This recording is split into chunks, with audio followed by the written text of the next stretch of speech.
Hello guys, welcome back. So അപ്പോൾ ഇന്ന് എന്തായാലും നമുക്കൊരു അടിപൊളി മുട്ടത്തോട് ക്രാഫ്റ്റ് ചെയ്യാവേ. ശരിക്കും പറഞ്ഞാൽ ഞാൻ വേറൊരു ക്രാഫ്റ്റ് ചെയ്യാം എന്നും പറഞ്ഞ് മാറ്റി വെച്ചിരുന്നതായിരുന്നു. ബട്ട് ഒരു മുട്ടത്തോട് എങ്ങനെയോ എൻ്റെ കയ്യിൽ നിന്ന് ഞാൻ ഒന്ന് പ്രസ് ചെയ്തപ്പോഴത്തേക്ക് പൊട്ടി. പിന്നെ ഞാൻ വിചാരിച്ചു അങ്ങനെ എന്തെങ്കിലും ഒരു ക്രാഫ്റ്റ് ചെയ്യാമെന്ന് വിചാരിച്ചു അങ്ങനെ എടുത്തൊരു മുട്ടത്തോടാണ് കേട്ടോ. പിന്നെ മുട്ടത്തോടിന് ഈ കളറ് വന്നതിന് കാരണവും അത് തന്നെയാണ്. നിങ്ങൾക്ക് പ്ലെയിൻ ആയിട്ടുള്ള മുട്ടത്തോട് വേണമെങ്കിലും എടുക്കാം കേട്ടോ. പിന്നെ ഈ ഒരു ലൈൻ വരച്ചു കൊടുക്കേണ്ട യാതൊരു ആവശ്യമില്ല. ഇത് ഒരു കണ്ണും ഒരു വായും 2 പിരികവും വരച്ചു കൊടുത്താൽ മാത്രം മതി. അതിനുശേഷം അതിനൊരു ഫേസ് പോലെ നമുക്കൊന്ന് റൗണ്ട് ഷേപ്പിലല്ലോ ആ ഒരു മുട്ടത്തോടിൻ്റെ പുറത്തുനിന്ന് ഈ കാണുന്ന ഇതൊന്ന് വരച്ചെടുക്കാം കേട്ടോ. ഇനി നമുക്കൊരു പേപ്പർ എടുക്കാം. അതിനുശേഷം ഈ കാണുന്നതിൽ നിന്ന് മടക്കിയെടുക്കണം.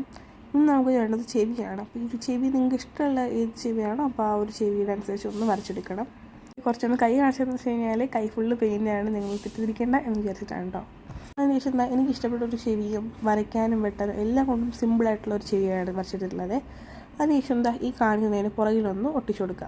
ശരിക്കും ഇതിൻ്റെ ഫൈനൽ ലുക്ക് കണ്ടപ്പോഴത്തേക്കും ഞാൻ വിചാരിച്ചിട്ടൊരു എവിടേക്കോ ഒരു തേനീച്ചയുടെ ഒരു ലുക്ക് വന്നിട്ടുണ്ട്. അപ്പോൾ എന്തായാലും നിങ്ങളങ്ങനെ തോന്നിയിട്ടുണ്ടെങ്കിൽ എന്തായാലും കമൻറ്റ് ചെയ്യാൻ മറക്കണ്ട. നല്ല അടിപൊളിയായിട്ടുള്ള ഡെസ്ക് ഡെക്കോർ റെഡി ആയിരിക്കുകയാണ്. 3 സോ ബൈ.